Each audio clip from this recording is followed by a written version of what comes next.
Hello everyone, कैसे आप सभी लोग। उत्थान साइंस एकेडमी के यूट्यूब चैनल पर आप सभी का हार्दिक स्वागत है। दोस्तों, आज अपन बात करेंगे एग्रीकल्चर सुपरवाइजर की। ज्वाइनिंग के बाद क्या क्या प्रोसेस होती है, क्या इसमें ट्रेनिंग होती है, इसका वर्क क्या होता है, और वर्क होता है तो वर्क में कौन सा वर्क होता है, एनी टाइप ऑफ वर्क्स, ठीक है।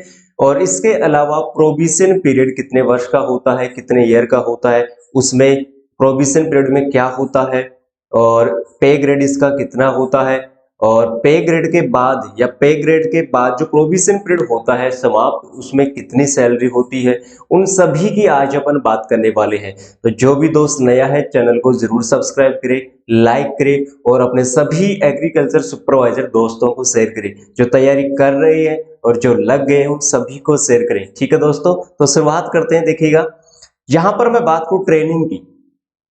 देखो दोस्तों, काफी दोस्तों के बीच में ये चीज रहती है कि इसमें ट्रेनिंग होती है। तो जनरली आपको मैं एक चीज बता दूं कि एग्रीकल्चर सुपरवाइजर की जो ट्रेनिंग है वो इसमें जनरली होती है, बेसिक काम होते हैं। जैसे ही ज्वाइनिंग होती है, ज्वाइनिंग के बाद मतलब जैसे इसके जो डॉक्यूमेंट्स है सबमिट हुए, डायरेक्ट ज्वाइनिंग मिलती है। तो ज्वाइनिंग में क्या होता है कि जैसे डब्ल्यू होता है, तो डब्ल्यू के अंडर में लगभग 7 से 8 एग्रीकल्चर सुपरवाइजर होते हैं दोस्त। तो एग्रीकल्चर सुपरवाइजर जो 8 होते हैं वो डब्ल्यू के अंदर होते हैं। तो डब्ल्यू वहां पर सुपरवाइजर को थोड़ी बहुत ट्रेनिंग देता है, जैसे वर्क करना कि साहब आप फील्ड में जाओगे तो आपको किस प्रकार से कौन सा कार्य करना है, ठीक है। तो वहां पर केवल और केवल डब्ल्यू ये इन चीजों के बारे में बताता है। स्पेशली वैसे इसकी कोई ट्रेनिंग नहीं होती कि जैसे पटवार या फिर आरएस वगैरह आईएएस वगैरह की अलग से ट्रेनिंग होती है, तो इसकी इस प्रकार से ट्रेनिंग होती नहीं है, ठीक है दोस्तों। चलिएगा नेक्स्ट पॉइंट देखते हैं, वर्क।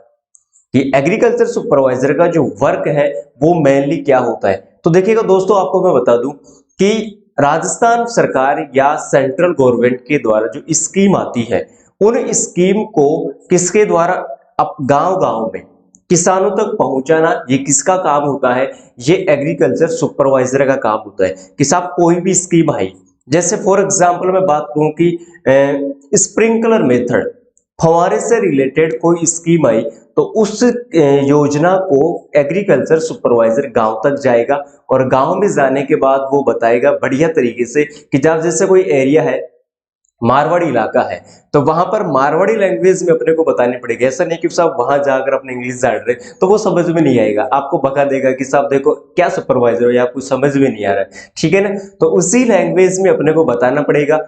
इसके अलावा मैं बात करूं माइक्रो इरिगेशन, ड्रिप विधि की मैं बात करूं तो ड्रिप विधि से यदि कोई योजना संबंधित आती है तो वो भी एग्रीकल्चर सुपरवाइजर को गांव में किसानों तक घर घर में जाकर बताना पड़ता है। इसके अलावा आजकल आपने देखा होगा कि एक चीज बहुत ज्यादा प्रचलन में है, और 2022-23 के बजट में विशेषकर इस पर ध्यान भी दिया गया है। और बजट पर मैंने दोस्तों एक वीडियो भी बनाया था, आप जरूर देखें उसको। पौंड, तालाब, देखा होगा वर्षा का जो पानी होता है, जो वर्षा का जल होता है, उसको अपन इकट्ठा करते हैं गड्ढे में खोदकर। तो भारत सरकार या राजस्थान सरकार इस पे बहुत ज्यादा जोर दे रही है। तो विशेषकर इसमें सब्सिडी दी जा रही है कि साहब जो भी वर्षा का जल आता है इसमें आप इकट्ठा कीजिए, और इस जल से आप सिंचाई करके फसलों को तैयार कर सकते हैं। इसके अलावा और मैं बात करूं कि जंगली जानवरों से बचाव के लिए जो तारबंदी की योजना है, यह भी राजस्थान सरकार योजना लाती है। तो ऐसी जितनी भी प्रकार की योजनाएं आती है वो डब्ल्यू तक आती है। एओ, एओ से डब्ल्यू, फिर डब्ल्यू क्या करता है, एग्रीकल्चर सुपरवाइजरी उसके अंडर में जितने भी है उनको ये समझाएगा कि साहब आपको गांव गांव में जाना है, आपकी ये ट्रेनिंग है, ये एक रूप से ट्रेनिंग है। तो गांव में जाकर आपको सुपरवाइजरों को समझाना, सॉरी वहां पर जाकर किसानों को आपको समझाना है। तो ये तो होती है ट्रेनिंग, और इसमें आ गया आपका पूरा वर्क, ठीक है दोस्तों। फिर देखिएगा, मैं बात करता हूं यहाँ पर प्रोविजन टाइम की। अब आपको मैं बता दूं कि दोस्त यहाँ पर प्रोविजन जो टाइम होता है वो 2 साल का होता है, 2 ईयर का। अब 2 ईयर में गवर्नमेंट अस्थायी रूप से, देखो दोस्तों, गवर्नमेंट जॉब मिलने के बाद भी 2 साल तक रिस्क क्या रहता है कि उस समय अस्थायी रूप से गवर्नमेंट जॉब लगती है। अभी आप स्थायी नहीं हो, 2 साल का जो प्रोविजन टाइम है वो एंड होने के बाद आप परमानेंट होते हैं। तो यहां पर आपको मैं थोड़ा सा बता दूं दोस्तों कि प्रोविजन जो टाइम होता है वो 2 ईयर का होता है, ठीक है। इसमें ट्रेनिंग वगैरह जो भी वर्क होते हैं इसमें संपूर्ण रूप से सिखा दिया जाता है। अब इसमें सबसे पहले बात करें कि साहब पे ग्रेड क्या होता है। पे ग्रेड होता है 2400 रुपए, मतलब पे ग्रेड के अनुसार ही यहाँ पर हर एग्जाम या कोई भी जॉब हो पे ग्रेड के अकॉर्डिंग उसकी सैलरी बनती है। तो दोस्त यहाँ पर एग्रीकल्चर सुपरवाइजर का जो पे ग्रेड है वो 2400 रुपए है। और पे मैट्रिक्स लेवल, एल का मतलब यहाँ पर लेवल, एल का मतलब क्या है, यहाँ पर लेवल 5 में ये गवर्नमेंट जॉब आती है, एग्रीकल्चर सुपरवाइजर की लेवल 5 में आती है। ठीक है दोस्तों। और प्रोविजन पीरियड कितने ईयर का हो गया, यहाँ पर 2 ईयर का हो गया। चलिए फिर बात करते हैं salary at the provision period, मतलब प्रोविजन पीरियड जो 2 साल का होता है उसमें सैलरी कितनी होती है। तो देखिएगा यहाँ पर मैं बता दूं 14,600 रुपए पर मंथ होती है। ये 14,600 रुपए पर मंथ होती है, लेकिन इसमें कटौती होती है 10%। तो क्या होती है, एनपीएस की कटौती। अब एनपीएस क्या होता है, नेशनल पेंशन स्कीम। ये अकाउंट गवर्नमेंट खुद ओपन करवाती है, ठीक है कि साहब है। और जब गवर्नमेंट जॉब परमिशन मतलब जो ज्वाइनिंग होती है तो उस समय एक डाटा होता है, मतलब डॉक्यूमेंट्स वगैरह होते हैं, उस पर सिग्नेचर करवाती है और उसमें यह लिखा हुआ होता है कि साहब आप 2 साल का जो प्रोविजन पीरियड है, यदि उसमें आप गवर्नमेंट जॉब जो आपने ली है उसको छोड़ना चाहते हैं तो उसमें आपको विशेष क्या देना पड़ेगा, टैक्स। जैसे 4 लाख, लाखों में होता है, 3, 4 या 5 लाख या 6 लाख या 7 लाख रुपए तक हो सकता है यहाँ पर। तो इस प्रकार वहां पर डॉक्यूमेंट्स पर सिग्नेचर करवाया जाता है। ऐसा नहीं है कि साहब 1 साल तक आपने प्रोविजन टाइम में सुपरवाइजर बने और फिर 1 साल के बाद छोड़ दिया, ऐसा नहीं है। 2 साल तक अस्थायी रूप से होता है और उसमें इस प्रकार से सिग्नेचर डॉक्यूमेंट्स पर गवर्नमेंट करवाती है। तो 10% यहाँ पर एनपीएस की कटौती होती है, जो नेशनल पेंशन स्कीम। ये 10% कटौती इसलिए होती है कि ये कंपलसरी है। ये आप ऐसा नहीं कह सकते कि साहब हमें नहीं कटवानी, ये कंपलसरी है, ये गवर्नमेंट कटवाएगी। जो भी आपकी सैलरी है उसका 10% कटौती होती है, ठीक है। फिर ये पेंशन के रूप में मिलती है जब आपकी गवर्नमेंट जॉब पूरी हो जाती है, जैसे 60 वर्ष या फिर 33 साल या तो 33 ईयर की या फिर 60 एज, 60 वर्ष या फिर 33 वर्ष तक आप नौकरी कर सकते हैं, ये चीज आपको पता है। तो उस तक क्या करते हैं, 10% की आपकी कटौती होगी। जैसे ही सैलरी ग्रोथ होती है उसमें 10% कटौती होगी। फिर आपको पेंशन के रूप में, पेंशन के रूप में ये देती है पर मंथ, जैसे 4-5 हजार रुपए जो भी बनती है। अब देखो 14,600 का होता है 10%, 1460 रुपए। 14,600 का 10% हुआ 1460 रुपए। अब ये कटौती कर ली। अब इसमें से इतने ही रुपए गवर्नमेंट खुद मिलाती है, 1460 रुपए आपके और 1460 रुपए मेरे, टोटल हो गए साहब 2,920 रुपए, मतलब 2,920 रुपए ये आपके अकाउंट में डिपॉजिट करवा देगी। अब 10% एनपीएस कटौती होने के बाद 13,140 रुपए प्रति मंथ आपके बाई हैंड में देती है कि साहब 14,600 थी, हमने कटौती कर दी, कुछ आपने दिया कुछ हमने मिला लिया, और 13,140 रुपए आप अपनी पॉकेट को गर्म कीजिए। फिर होता है सैलरी मेड, मतलब सैलरी किस प्रकार, पे ग्रेड जो 2400 रुपए होता है, तो पे ग्रेड के अनुसार सैलरी किस प्रकार से बनती है। तो देखो यहां पर मैं बताऊं कि बेसिक सैलरी होती है मेरे दोस्त 20,800 रुपए। कितनी होती है, 20,800 रुपए, जिसमें प्लस डीए जुड़ता है 17%। ये क्या होता है, डिरहम्स अलाउंस, मतलब ये भत्ता होता है भाई। क्या होता है, मासिक भत्ता होता है। अब इसके अलावा यहाँ पर एनपीएस की कटौती होती है, 17% तो यहाँ पर भत्ता मिलता है, लेकिन 10% की कटौती होती है एनपीएस, जो मैंने अभी बताया है, नेशनल पेंशन स्कीम। इसके अलावा HRA, house rent, house rent यहाँ पर आपको मिलेगा अलाउंस, ठीक है।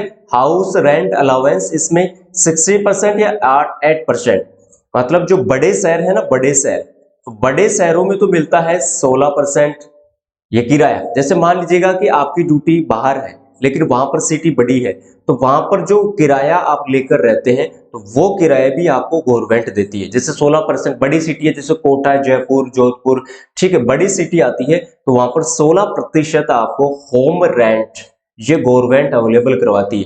और यदि छोटा शहर है तो आपको 8%, जैसे ढाणी वगैरह में आ गए, लोकल में आ गए, तो 8% आपको क्या देगी, होम रेंट देंगी। हिसाब आप जो जेब से मत दीजिए, हम आपको देंगे। तो इस प्रकार से अब देखो, लेकिन ये जो मासिक भत्ता है ना, ये 2 साल के प्रोविजन पीरियड में नहीं मिलता। जब आप 2 साल प्रोबेशन पीरियड खत्म करते हैं उसके बाद जब आपकी परमानेंट जॉब होती है उस टाइम ये स्टार्ट होता है। देखो पहले ये 12-13% था, लेकिन अब ये बढ़कर 17% हो गया है। अब जो नए सुपरवाइजर बने हैं उनको 17% के आधार पर मिलेगा ये मासिक भत्ता, लेकिन 2 साल के प्रोबेशन पीरियड के खत्म होने के बाद मिलेगा। ठीक है, तो इस प्रकार से सैलरी होती है 23,920 पर मंथ। ठीक है दोस्तों, सैलरी में ग्रोथ हुई है क्योंकि यहाँ पर मासिक भत्ते में क्या हुई है, बढ़ोतरी। अब देखो 20,800 रुपए हो गए, कौन से, जो हमने पहले देखा अभी ये वाला। ठीक है, इसमें बढ़ोतरी होती है। अब यहां पर 3400 रुपए, ये 3400 रुपए कौन से, 3400 रुपए आ गए 17% की। 20,800 रुपए ये क्या थी, अभी हमने देखा यहाँ पर बेसिक सैलरी, इसका 17% होता है 3400 कोई रुपए होता है, लेकिन एवरेज 3400 रुपए लेके चलते हैं। टोटल सैलरी कितनी होगी, 24,200। आराम से समझना मेरे दोस्त, 20,800 रुपए बेसिक सैलरी, 20,800 का 17% कितना हो गया, 3400, जो आपको पर मंथ रेंट का मिलेगा, तो ये हो गए 24,200 रुपए।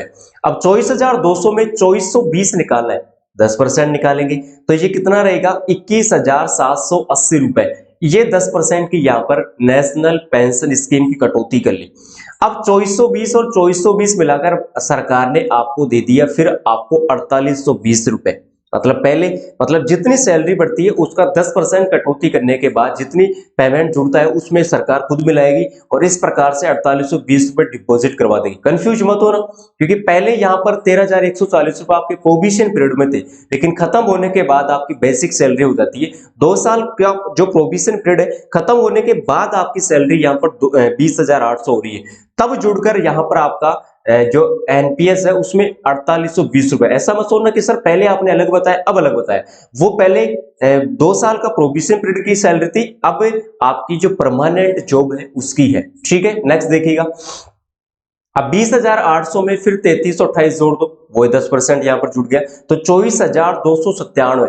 अब ये चीज किसकी जुड़ी है, ये जुड़ी है आपकी 16% जो होम रेंट है ये, लेकिन बड़ी सिटी होगी तभी मिलेगा ये आपको। इस प्रकार 24,997। अब ये 500 रुपए कहां से, कंफ्यूज मत होना दोस्त, आराम से वीडियो को बैक करके देख लेना, कोई टेंशन नहीं है। ठीक है, बड़ी सिटी में आपको ये होम रेंट मिलती है, एनपीएस अलग है, होम रेंट अलग है। अब आपकी यहां पर सैलरी होती है 24,297 रुपए, लेकिन इसमें से हमने 500 रुपए किसके माइनस कर दिए, इसके हमने कर दिए भाई SIPF। SIPF कटेगा, मतलब स्टेट इंश्योरेंस प्रोविडेंट फंड। मतलब यहां पर आपका इंश्योरेंस क्या बनेगा, फंड बनेगा, जिसमें आप 500 रुपए भी कटवा सकते हो, 700 रुपए भी कटवा सकते हो, 1200 रुपए, 1500 रुपए और 2200 रुपए। अब आज सोचोगे कि सर ये ना कटवाए तो, भाई कंपलसरी है, जैसे एनपीएस करती है वैसे इंश्योरेंस के भी पैसे कटेंगे, लेकिन कम से कम कटते हैं 500 रुपए जो कंपलसरी है। आप 700 भी कटवा सकते हैं, 1200 भी कटवा सकते हैं, 1500 भी कटवा सकते हैं, 2200 रुपए, जैसी आपकी इच्छा है वैसे कटवा सकते हैं, लेकिन 500 रुपए यहाँ पर कंपलसरी है। अब कटौती होने के बाद यहाँ पर आपको सैलरी मिलती है 23,797 रुपए। मैं बात करूं यहाँ पर एवरेज 24,000 रुपए, ये 2 साल के बाद आपकी सैलरी होती है। ठीक है दोस्त, फिर देखिएगा टोटल सैलरी जो कितनी है, 23,797 रुपए यहाँ पर होती है। ग्रोस सैलरी होती है 26,620। बोले ग्रोस सैलरी क्या है, टोटल सैलरी है। ग्रोस सैलरी क्या है यहाँ पर, टोटल, मतलब कटौती होने के बाद फिक्स। अब आप कंफ्यूज हो जाओगे, सर कभी सैलरी कौन सी बताते हो, कभी सैलरी कौन सी बताते हो, कभी कौन सी बताते हो। तो अब आपको मैं बता रहा हूं कि आपके बाई हैंड जो सैलरी आने वाली है 2 साल का प्रोविजन पीरियड खत्म करने के बाद, क्योंकि यहाँ पर सैलरी में ग्रोथ की गई, पे ग्रेड वो का वो है, लेकिन सैलरी में बढ़ोतरी की गई है, और आपको मिलने वाले यहाँ पर 26,620 रुपए। लेकिन यहाँ पर देखिएगा दोस्त, basic salary per year 3% growth, हर साल यहाँ पर आपको 3% की ग्रोथ मिलेगी। तो आपकी जैसे 26,620 है, उसमें 3% की हर साल आप ग्रोथ कर सकते हैं। इस प्रकार से आपकी सैलरी बनती है। ठीक है दोस्तों, अब प्रमोशन किस प्रकार से होता है, काफी स्टूडेंट देखते हैं कि साहब इसमें 8 या 9 साल के बाद डब्ल्यू बन जाते हैं, लेकिन कई बार ऐसा नहीं होता। प्रमोशन होने के तरीके हैं, जैसे मान लीजिएगा कि डब्ल्यू की कोई सीट वैकेंट ही नहीं है, तो आपको प्रमोशन कैसे करेंगे, प्रमोशन तो आप होंगे, वहां पर आपका पे ग्रेड बढ़ेगा, मतलब आपकी सैलरी बढ़ेगी लेकिन आपको पद डब्ल्यू का नहीं देगा। आप सैलरी तो डब्ल्यू की उठाओगे लेकिन पद आपको डब्ल्यू का नहीं मिलेगा वहां पर। क्यों? क्योंकि वहां पर सीट वैकेंट नहीं है। जब सीटें वैकेंट होती है तो सीनियर एग्रीकल्चर सुपरवाइजर को पहले दी जाती है और जो जूनियर है और उसको बाद में दी जाती है। तो यहाँ पर देखिएगा एग्रीकल्चर सुपरवाइजर का पे ग्रेड है 2400, डब्ल्यू का है 4800, एओ का यहाँ पर 5400। देखो पहले एग्रीकल्चर सुपरवाइजर डब्ल्यू बनता है, फिर एओ बनता है और फिर एडीए मतलब असिस्टेंट डायरेक्टर ऑफ एग्रीकल्चर, जिसका भी पे ग्रेड 5400 रुपए होता है। तो ये 4 प्रकार से प्रमोशन होता है। मैंने आपको बिल्कुल बढ़िया तरीके से समझा दिया है दोस्तों। और होता है हमारा आज का वीडियो खत्म। यदि आपको पसंद आया है तो अपने सभी दोस्तों को जरूर जरूर शेयर कीजिएगा। ठीक है दोस्तों, थैंक यू।